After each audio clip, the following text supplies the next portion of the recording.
knitting, crochet, cross stitching, quilting, any kind of crafty adventure that I decide to pursue. So if you're new here, this is basically what I'll ramble about on my channel. And if you are returning, welcome back. I hope everyone has had a great November. I have taken forever in recording this video, and I'll apologize in advance if you hear like any banging or something. I live in a really old building that still heats via radiator and gas, so there's sometimes like the really big banging when our radiator is going off. That said, for anyone that was possibly clutching their pearls or gasping in the beginning of me making just instant coffee, I really enjoy that particular brand of instant coffee. It works in a pinch. I wasn't quite in the mood to do my typical coffee making today, and I usually also don't use a protein shake as my creamer, but it's, if I haven't said the date, it's November 30th right now. It's post Thanksgiving in the United States, and it's also post my birthday. So I am now officially 37, and I think I look great, and my hair is having a really great day today, which is making it really hard for me to want to go out and exercise and run and mess it up. But it's also like 5 o'clock, and I should just do it. This is so hard about having hair that doesn't always wash well or style well, that I get really attached to it when I'm having one good day. I want to just preserve it. So I think I'll push my workout till tomorrow. But I really enjoy the Taster's Choice instant coffee, weirdly enough. My brother got me into it a few years ago. After he got married, I slept over a lot, and late nights hanging out at his house was always like instant coffee time.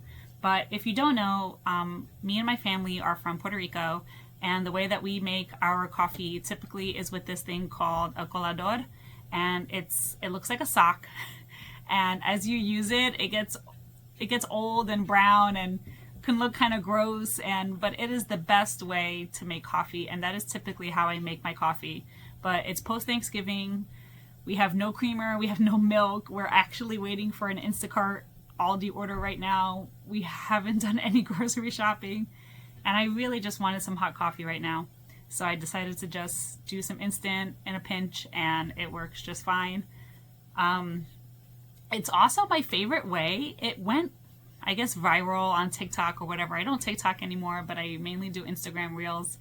And apparently it became the hot way to make iced coffee in the summer. And I ended up trying it, and it's actually one of my favorite ways to make my own iced coffee at home now. So if you haven't tried that, give it a try. Most people use like the Nespresso instant coffee for it. I just use the Taster's Choice because I had the Costco size one. It's not the Costco size one anymore after the summer passed, but it turned out really, really good. So I just wanted to have a hot beverage to share with you guys while I ramble about my projects. And I think that's it. I really should get started. I'm like sideways here. So I'm hoping that I'll eventually get an actual phone stand with a ring light, because the lighting right now is also really weird. It's past 5 o'clock. It's daylight savings here in New York City, and it is dark outside, so it's not the best lighting. Whew, so that is really still hot. Oh my gosh. Anywho, I guess I will start with my FFOs, so my finishes. And I don't have a lot. I do have a series of backed up projects to show you, so I'll show you what I have to share in this video. So there probably are some other finishes. I haven't dug them out. But this finish I tried to make for a fall time flea market by me, but it ended up getting canceled. But I was going to finish it into a hoop, but the delay of the market just made it so that I just ended up not FFOing it. So it's just an FO actually. And this is one of the little skull candy cats from Tiny Modernist that I got in an issue of Cross Stitch Crazy when I was subscribed and it was still a magazine. So I just did it on some black Ida, used regular DMC threads, and it is really adorable. And I also figured that if you wanted to do just the head in like a tinier hoop than this one, you could technically just kind of modify it a little to maybe, I was thinking like you would just connect the neck bone together somewhere down here to kind of make it more round and just end it up off there, and you can just literally only do just the head of it. But I ended up really loving this series of projects, so I did the cat, and then I dug around in my stash because I've also been trying to stitch from stash this year. I'm already in the red on my budget because I started the Epic Pokemon Gen 2, and kitting that up and getting the threads for that really used up a lot of my budget, but ooh, excuse me, it's okay. But I did find another piece of Black Ida that I think the next one will fit on. Yeah, it should fit on pretty well. And so there's a bird. So I'm going to do the bird next. If I find a little pic of it, I will try to pop it in. So that was my only finish, though, that I want to show on this video anyway. I did not dig through my journal to see what else I had queued up in other videos, but that is my finish. And just so you guys also know, I know that this might not be a popular part of my channel, but I will have a lot of reading to share towards the end. For some reason, I didn't share in my last video because I think I couldn't remember what was the last book that I shared with you guys. And so hopefully at this video, I don't ramble about a book that I already rambled about. So there's quite a few of them though, and I actually left one or two off because it would have just become like a book video and not so much my craft video. I'm also wearing a Toronto Maple Leafs long sleeve shirt, by the way. It's like 30 degrees here in New York City, and it's our first like really cold day. I mean, I've had some cold mornings leaving for work. I tend to leave for work at around 6:30 in the morning, and I get up at around 5:30. And so I have had some pretty cold mornings, but this was the first like cold day and not just a cold morning. And I got this shirt, my fiance got it for me when we went to a, I think we saw like a Jersey Devils game. I do like hockey, but I'm not like into it like I am with football. Like football, I know all the teams and I know all of the rules. And hockey, I know most of the rules. I don't know all the teams. So he was asking me what jersey or what shirt do I want, and I was like, don't spend a lot of money getting me a jersey because I don't really like hockey all that much. I don't want to say I don't like it. I just don't follow it. I'll watch it if it's on TV because I understand it and I enjoy it. And the game was really fun to go to. I really have liked going to live games. Like, I didn't really care for basketball, and then my fiance took me to my first Brooklyn Nets game, and I liked being at a basketball game, though. That was a lot of fun, and it helped me understand the game a lot better. Anywho, back to my shirt. Oh my gosh, my ADHD is so bad. I'm so sorry. But I told him not to spend a lot of money for me on my jersey, and so I just told him to pick the Toronto Maple Leafs because I just think their logo is really cute. I like maple leaves, and so that's how I ended up with this. So I'll fit right in at Stitch North. I think I wore it at Stitch North last year. I can't remember. I don't really know the team though, so if anyone gets like really upset or if there's some kind of rivalry, just know like I don't really know what I am going for. I just like it. And it's long sleeve and I'm warm. So I guess I will go into some of my whips. So these are all of my works in progress. Quite a bit. Some are actually new starts. So actually maybe I will relabel this new start. So if you were excited for new start, this one was part of my 4 new starts that I gave myself after finishing my Epic Pokemon Gen 1. If you don't remember, I did finish finally Lord Libidin's Epic Pokemon Gen 1, the original Game Boy Red, Blue, and Yellow sprites. Very exciting. And the little Skull Kitty that I finished was one of those 4 new starts that I had to order myself. So it was the Skull Kitty by Tiny Modernist. The next one I'm going to show you. Then my 3rd start was, I was doing Yin Yang by Stitchrovia, which was also in an issue of Cross Stitch Crazy, but now you can just buy it on her Etsy shop. And then my 4th start was starting the Epic Pokemon Gen 2 by Lord Libidin / Servotron on his website. And I did also have my birthday start, but I won't be sharing that in this video. But if you follow me on Instagram, you will already know what it is. So, new start. Here we go. In this little lovely bag that I got at Stitch North from Caroline. I love it. It's like a little quilted project bag. It is so adorable. And such like a nice way to use up like little scraps. It's a really good idea. I just will never be able to make a bag this high quality. So my new start is Florist. I am so excited by Glitch Stitch AU. I have been following Glitch Stitch AU's Etsy forever now, and I have so many patterns that I want to do by them, but I narrowed it down to just this one because it is just so adorable, this little Pokemon Florist. And this is on, it's funny because my project card, I dyed this fabric myself, and I can't remember if it originally started as a 16 count, and when I ironed it, it grew a little because I measured it at around either 17 to 18 counts, 18 stitches per inch.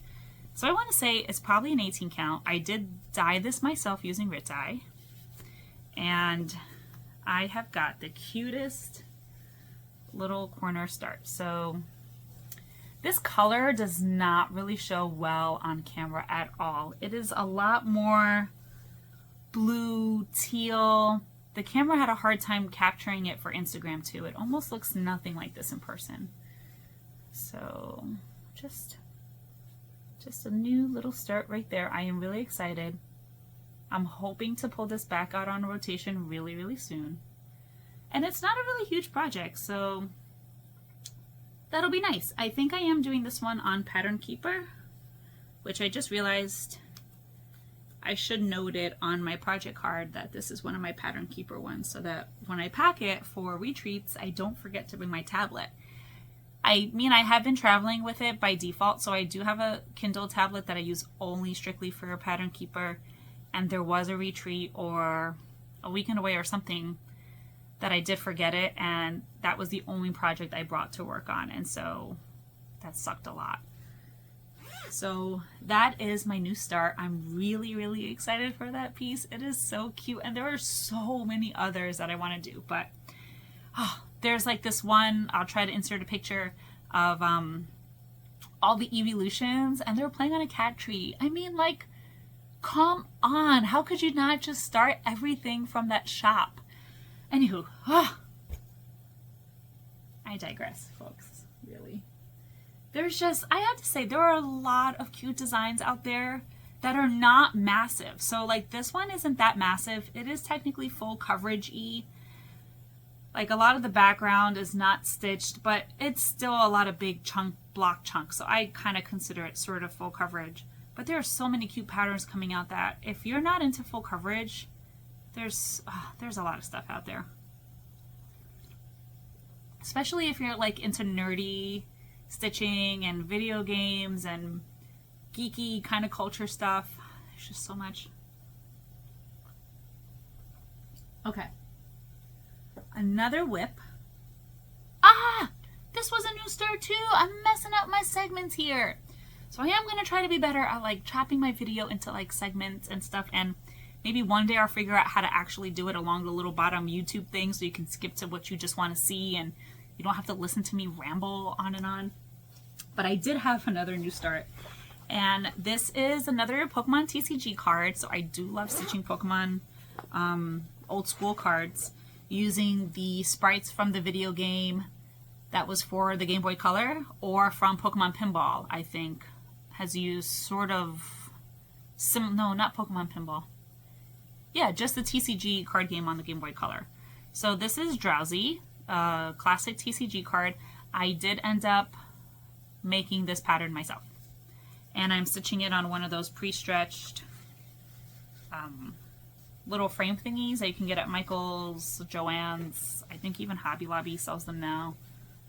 And here's where I started. So I did post this on my Instagram as a mystery guess what it is, and it's so funny that my friend Boo Boo Kitty, I think, ended up winning. I forget what it was that I gave away, but was very, very cute.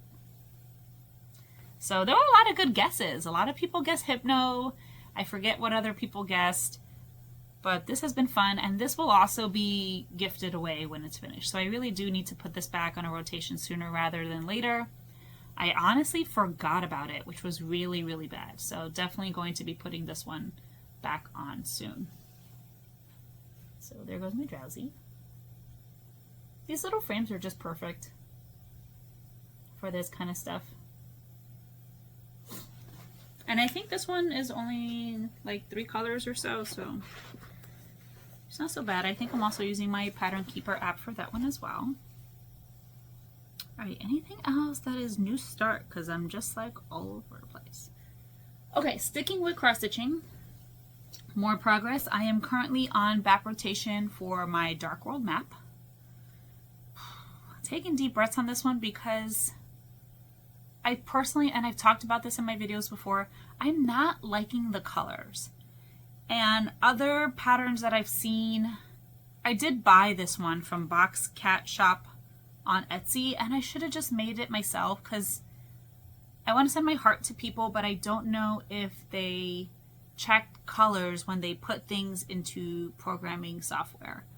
Because I've just seen other people's whips of this project, and the colors just look so much better, and I'm so deep into this one now that there's no going back. I might as well just finish it. I know I could just abandon it and start it again, but that's not my mentality, and that would be really, really hard for me. So I'll also try to put in a picture of what it was, but last time you guys saw it. I'm really trying to work on this and just push through, but I do lose a lot of steam when I keep thinking about the colors and that it just doesn't look quite right.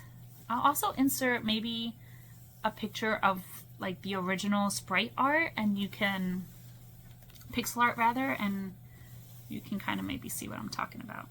So this is being stitched on a piece of 18 count full cross, so I almost will never be doing full coverage on this small count. I mean this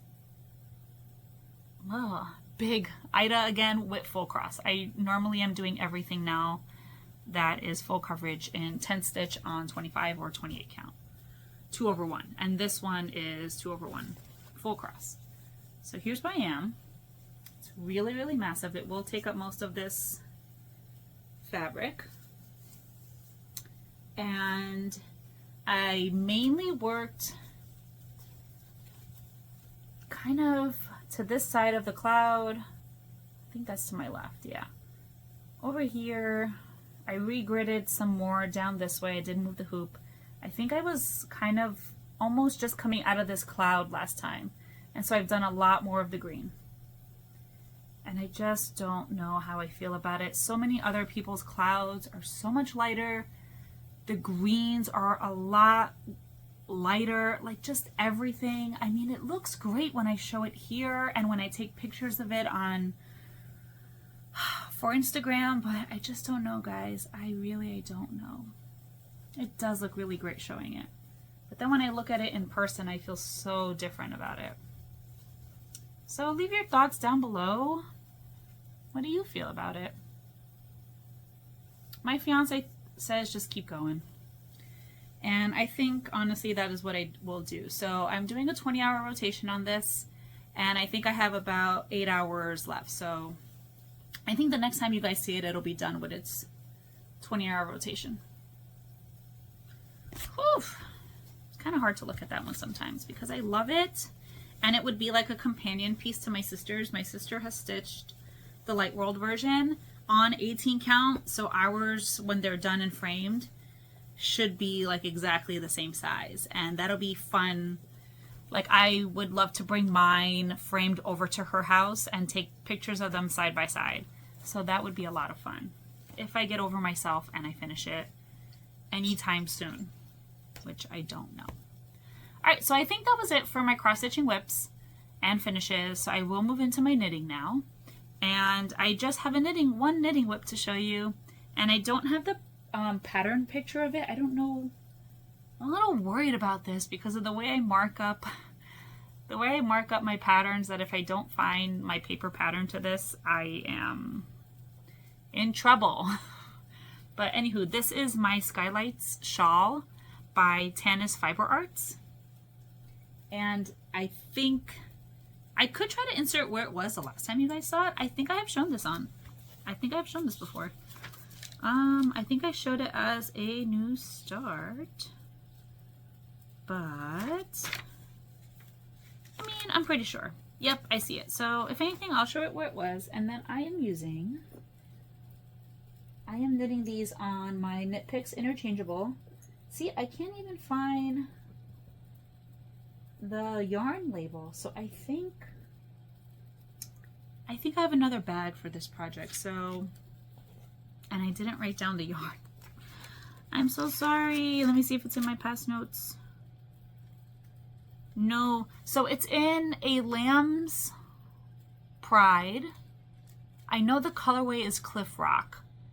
If I remember, I'll try to insert the text down below, what the brand is. I got it at Rhinebeck in like one of those crazy discount bins, and it's like 100% wool, and it feels like not great sweater yarn, but I did a lot of digging in projects on Ravelry of people that have made sweaters with them, and it says that once you wash it, like, and you condition it the right way with wool wash, it gets so soft and yummy. So I have a feeling it'll be that way. And this is supposed to be an oversized sweater, so it will look big. So here is where I am. Whew, certain parts of this were really frustrating. The short rows were really frustrating. Here is my progress marker to show where I was the last time you guys saw it. So I did get quite a bit done, but I was still working on the raglan increases, and now I have separated for the sleeves. And making this stupid thing at first, the written instructions really did not make any sense. I had to look it up myself to what a NUP, N-U-P-P, I think it was called. But the cables are looking great. I think it's really looking fantastic. And it is supposed to be oversized, like super oversized. And I don't think it fits me quite oversized, but I have lost a lot of weight recently. So I'm hoping that as I lose a little bit more, it'll be more baggy the way it's supposed to be written instead of more form-fitting. So I did put these on my long circs so that I could try it on. Or I added one actually so that I could put it on to show you guys. I actually don't know if I've put it on since I split for the sleeves. I think I just put it on for pictures to show that I had mainly finished the yoke. So let's see. Please don't fall off anything. I will cry. Okay, my caps are still on. Phew. So yeah, it doesn't quite, like, I'm wearing a t-shirt underneath, and I think since it's so oversized when you wear it, you might be wearing like a camisole or something underneath anyway, and so it's not super oversized for me yet. Let me see, I am just sitting here. Let's see if I can, yeah, it looks great. Let me see if I can move forward without knocking you guys over. If I do get a phone stand and a ring light, I can't wait to show you what I've been using this entire time to film. It'll be funny. So really, really looking great. Back is looking all right. I did a lot of, what do you call them? Short rows in the back. Okay, my stuffy is not letting me. There we go. So I'm really happy with it. Ooh, it's really warm already, so definitely would have to just wear a camisole, even though it's like going to be an oversized pullover. So it looks really, really good. I do like the color. Like, there's so many colors I fall in love with that I want to make sweaters out of, but then I have to be real and, realize that I might not wear it. Like, it's not my color. So I did try to go for a color that I most likely will wear. And I'm also hoping that when it is washed, a lot of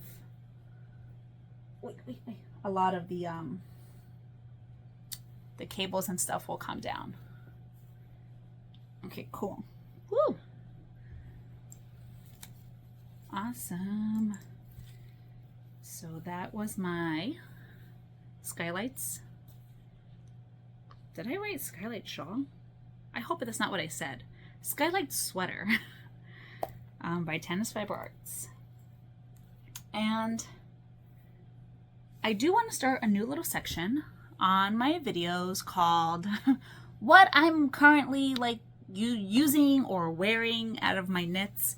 So this will be like my something old or something used section.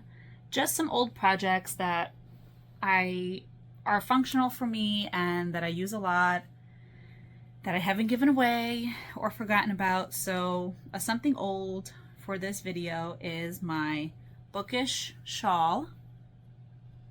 Oh my god, it looks great. I get compliments every time I wear this shawl, whether it's at retreat, at work, anywhere. And this is by Jennifer Weissman on Ravelry. And I knit this, I think 2 summers ago now.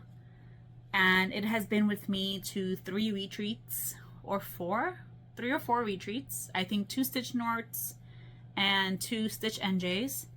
And I knit this using Lion Brand Mandala. I forget what the colorway was. If I remember, I'll insert it. But you can also follow my Ravelry. I think I'm just Jenna, Jennuh. Sorry, there's a lot of the fibers from the sweater on my face. And I've been wearing it a lot as just a regular scarf, like a big scarf, when I'm going to work just like this. Or while I'm at work and it's still kind of chilly in my classroom after the kids come in and bring the cold in with them. So this has been like one of my favorite ways to wear it. Really love the color of this yarn. Guys, don't sleep on Lion Brand. Sometimes I feel like folks make a face or have certain feelings about mass-produced, quote, cheaper yarns. This is cozy against my body. Like, I would totally make a sweater out of the Lion Brand Mandala yarn. This is one of the ombre colors. It's delicious. It's soft. It's yummy. It's easy wash. You don't have to like worry about it. It is amazing. And just look at this. Like, come on. It just looks great. So I've usually been wearing it like that. And I've been wearing it like that because I realized as a knitter and a crocheter, I don't have any scarf. So I also did have a new knitting start as well for my birthday, but I'll share that soon, of the scarf that I'm making. And so my shawl can also be worn this way, which is normally how I wear it at retreat. So it's gorgeous all the way down the back and very, very warm, especially in retreat rooms where not everyone prefers the same room temperature. Some folks like it super cold. Some folks want it warmer. So the room will fluctuate throughout the day. It'll also fluctuate if you've never been to retreat. It'll also fluctuate like around lunch and dinner time, because as people leave the room and human bodies are gone, it gets chillier. And then when all those human bodies come back from dinner or lunch, the room naturally tends to get warmer. So shawls, if you've never been to a retreat and you're going to your first retreat, I highly recommend. I am hopefully going next year to Stitch North the second weekend, so the first weekend in May. I hate to say it, but it's possibly on the chopping block for me. With the expenses of my wedding this year and other things, it will be a real squish to fit it in. And as much as I would love to sacrifice Stitch NJ over Stitch North, I take my mom now to Stitch NJ every year since I've gotten her a spot, and she really enjoys it. And so I feel like I can't give up Stitch NJ now for my mom. It's been something that we've been going to together. We did kind of like butt heads a little bit last year. It's just sometimes spending too many days together can be really, really hard. But yeah, she's made friends, and I know that if I don't go, she won't take my hotel reservation and go without me, even though she's made her own friends. So even though I do know some of my Stitchy friends this year, Deb and Caitlin most likely will not be going, and Jaffe, I'm probably still going to go. So it sucks that that puts Stitch North on the possible chopping block, but I'm hoping I can squeeze both retreats in. I really am. Books, poof, we got a lot. So some of these were from the library, so I don't have them anymore. So I will insert pictures of them when I can. But one of the books that I did finish reading was Selfish, Shallow, and Self-Absorbed by Megan Dunn, I think it was. And if you don't know me, I have been child-free since I was about 21, 22 years old. I've always strongly known in my heart that I don't want children. I've been met with a lot of people's opinions about that, and that try to make you question if you're actually a woman and womanhood and what it means to be a woman and your purpose in life and who will take care of you when you're old. Which, sorry to say, but when my grandma was in nursing care, so many of those elderly people hadn't seen their kids in years. So I really am tired of the whole who will take care of you when you're old argument for it. But, and the whole, oh, what if you change your mind? I was just talking with my fiance about this recently. Like, in my head, I had it like, okay, when I was like 21, I was like, okay, maybe when I'm 30. Let's see when I'm 30, if I'm settled and I want to have kids, I'll have kids. Then I turned 30. Then I was like, maybe when I'm like 36, 37. You know what, guys? It just hasn't changed for me. And in the end, if I have quote, quote, regrets, I will just adopt a child. I don't fully understand this yearn only for your own biological children. Like, for folks that really struggle with fertility or having kids, that when they consider that not even an option, like it's rather my own flesh and blood or none at all, is really sad. I would, and me and my fiance have talked about it, we would honestly consider adopting a baby if we ever came to a point in our life where we said, okay, this is something we want now, and we were considered too old. We would go that route and be very happy. But we don't really, honestly, don't see that ever happening to us. We really like our lives the way it is. We're happy, we're content. We've chosen each other based on this. This was always something when I was dating that was non-negotiable. But back to the book. It was a great collection of letters, kind of short, I don't want to say short stories, whatever, about other people and their thoughts and who have made this choice and why. Interesting read. It's also really sad to hear what people have said to others and how many people have come close to having kids that really didn't want them but felt pressured. And that has been like my biggest fear in life, is that I would feel pressured by somebody else to do something I didn't want to do and or take on, because let's be honest, it comes down to the woman in the end, no matter what, who will take on the brunt of childcare and child rearing and being the one that does everything. Sorry, I'll just be honest about it, and that's not for me. So, good book if you are childless, child-free, or on the fence. An interesting resource to read through. It was very affirming for myself too, to know that a lot of the feelings and thoughts I had, I wasn't alone in. Whew. Sorry. Then I did, through audiobook, I listened to The Institute by Stephen King.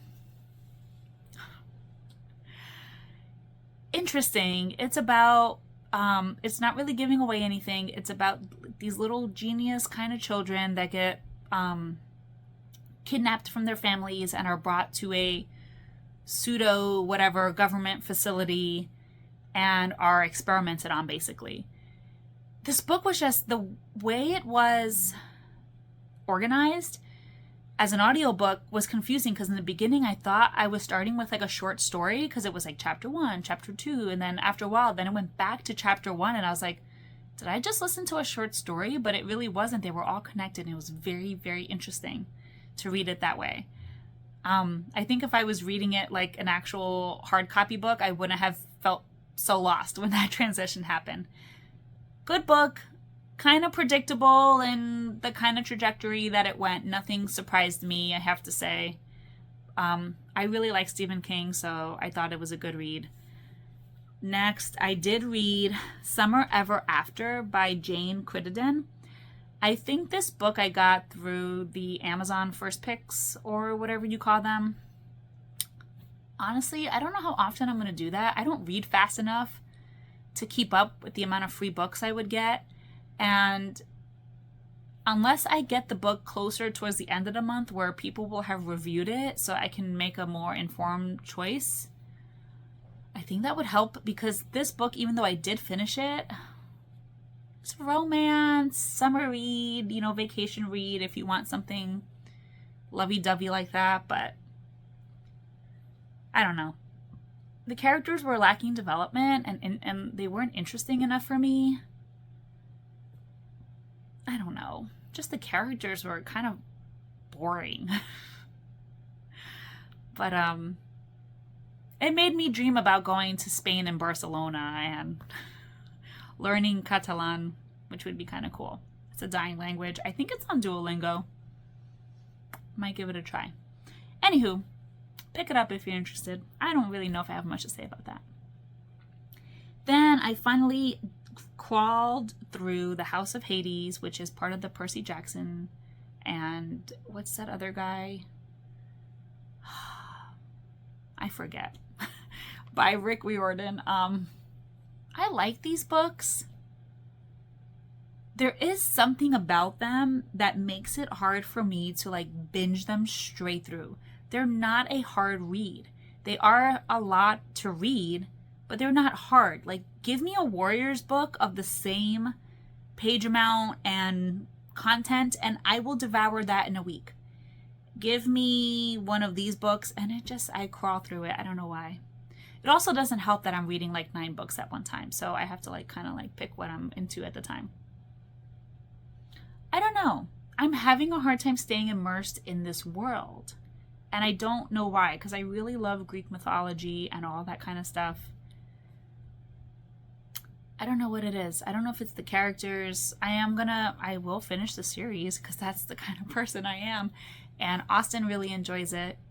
But I don't know what it is about it that I have a hard time. Like, if it's in my nightstand reading pile, I'll read it maybe 1 or 2 nights because I just can't get past just a few pages without feeling deathly tired and exhausted. And it's not because I'm physically that way. It just, the book isn't dragging me in as much. So I don't know what it is. Because when it's part of my take it to work adventure, it gets a lot more reading done, but I still feel like it's not grabbing me. Like, my eyes can't read it fast. I don't know. Do you ever feel that way? If you do, let me know. I also might be the only crazy person that has like nightstand books and backpack books that travel with me to work, and I sometimes will switch out who is who. And then I also have a set of like Kindle books.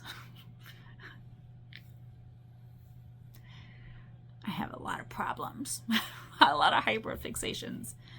I just have a lot of systems that in my head they make sense, but to other people they don't. Anywho. Then I do have a physical book to show that I finished. This goes back to the library soon, though. It's well overdue. This is no longer welcome, and it's about the epidemic of expulsion from early childhood education. And I originally read this book. It's by Catherine M. Zinzer. Not read this book. I originally found out about this book when I went on my trip to Finland last year, and I was in a presentation with someone from my group who traveled, and very interesting research on this, and it really got me thinking, because if you don't know, I currently teach kindergarten in a school that's public, and I used to teach for many years in private preschool daycare settings, and this is about how children with kind of, quote, out of control behaviors are counseled out, and their families are made to either pick them up because they're biting and they're out of control, and just really kind of leaving families out to figure it out for themselves, but also leaving them with no childcare and options, and not really a lot of supports on how to help their child cope with being in a childcare setting without being disruptive or dangerous, harming themselves, harming staff, harming other children. It's really, really hard because honestly, I have worked in public school and in private daycare with children who have bitten me, scratched me, bruised me, almost dragged me downstairs. I'm talking about kindergarten, believe it or not, like really. it's been really crazy. So I really get it. I've had kids who try to push furniture over onto other children. Really, really, hate to say, dangerous kids. That their families need a lot of support, and the child needs a lot more supports than daycares and sometimes even schools can provide. And you don't want to push them out of your setting, but you want to be able to get this child the support they need so that they can learn. And unfortunately, if your own school isn't providing or letting those supports, whether it's evaluators, physical therapists, OTs, speech people, family counselors, social workers, if they're not letting those people in and getting you those supports, what are you left to do as one teacher, sometimes with 24 children by yourself? It's really, really hard. So the book also really focuses, also not saying that I read this because I booted children out of my classroom. Honest, I have never had a child counseled out of my class. I did have one child transferred in my first or second year that had a true emotional disturbance and was placed in the wrong school by the Department of Education. Like, this child had paperwork that said that this should never have been a school that this child was placed into. So it wasn't because I couldn't handle them. I was very bruised and beaten that year. And even our principal got directly headbutted in her face. But that child truly wasn't even supposed to ever be placed in that setting. And that was due to the Department of Ed not doing what's right by the child. But it really does talk about like social emotional curriculum and really building relationship with the child, building relationship with their family, of course, so you can understand where they're coming from. Which, if you don't know where I work in a school that really truly believes in all of this. Our kindergarten is still all play-based. We do not do readers. We're not forcing reading down their throats and math. It's still very much the kindergarten of like the 80s and 90s where kids just get to play and learn through play. And that's really where you can really work on their social emotional skills and build it so that they are ready to then learn how to read and write and do math and also be a nice person to their peers and make friends and connections with their teachers so that they can learn. Oh boy. Anywho, I do want to read you a little snippet from this book because it's so funny. For any of my folks who are teachers or know teachers, you currently know that right now in our country we're going through this whole like science of reading. All of a sudden we have found out how to make kids read. Sorry that I'm rolling my eyes about this, but every few years and with every new mayor in New York City or in our country comes another crisis. So, we had No Child Left Behind. Now all of a sudden we have the science of reading. It's kind of like the same thing repackaged. Throw out the old curriculum that you've spent millions and billions on. Retrain all your teachers instead of hearing their voice on what they know helps kids learn how to read and do math. Pay people who have never been in a classroom money to develop curriculum to tell those teachers how to teach kids how to read and write and do math. And then waste millions on curriculum books, readers, and other training and other nonsense that could be going into social workers, school counselors, OTs, PTs, evaluations, paraprofessionals, and teaching aides in classrooms. But of course it never gets used for that. So I'm going to get off my soapbox and read a little part of this book because the author was talking about finding ways to support teachers in implementing a social emotional learning curriculum, not a reading curriculum, not a math curriculum, one of how to get kids to connect with their feelings and feel part of a community. Some of those things do come in a box, weirdly enough. If you don't know that you need to build relationships with kids before you can get them to learn anything, I don't know how people are teachers, but okay. Anywho. So, it says, for example, I asked teachers in a focus group in 2012 what they needed to support children's social emotional learning. To my surprise, one teacher quipped, "I need an adult-sized chair. My back is killing me." She explained that she found it very difficult to rise from the child-sized furniture to respond to children's needs. Rather than proactively responding to the first sign of kids squabbling in the block corner, the teacher admitted that she frequently raised her voice and called across the room to break up an escalating conflict. She knew this was not ideal, but felt hampered by her environment. Had this teacher been handed a new curriculum to implement, it likely would have stayed in the box on the shelf. There were more pressing needs inhibiting its implementation. Implementation science has shown us time and again that the well-being of the workforce is paramount.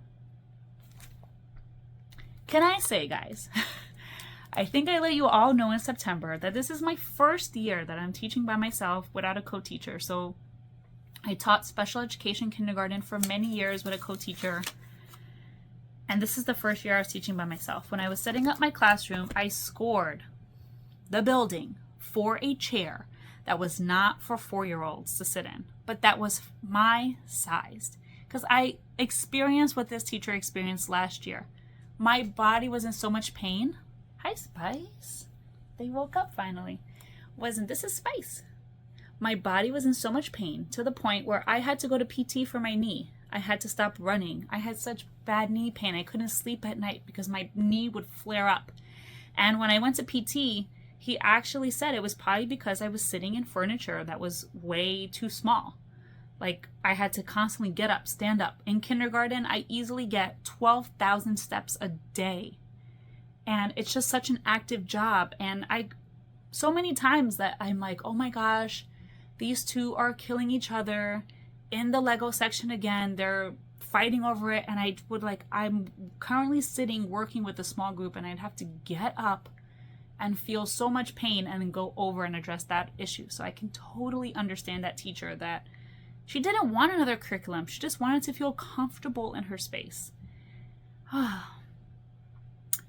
Anywho, this is one of my new kitties. They are like double the size that they were last time I recorded, but I don't think I got to show them. But they're huge now. That's it. This is Spice. She's just a baby.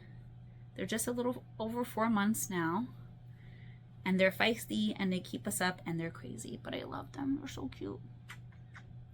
But anywho, I hope everybody enjoys December, gets all their crafting in, and if you do celebrate the holidays, that the holidays are a really peaceful time for you. I know a lot are struggling to find peaceful times right now, but just try to prioritize yourself a little bit. You can look at my cats on Instagram if you want to. This is Pumpkin. She's the crazy one. This is the crazy one. This is the party all the time girl. But they are both as sweet as can be. They are from the same litter, so they're a bonded pair. And I just love them so much. They're so cute. Oop, oh, that she didn't like that. That wasn't very nice. That was scary. Anywho, take care, everyone. Happy crafting. Sorry for the long video. Feel free to always watch me on 1.5. And I will see you guys next time. Bye.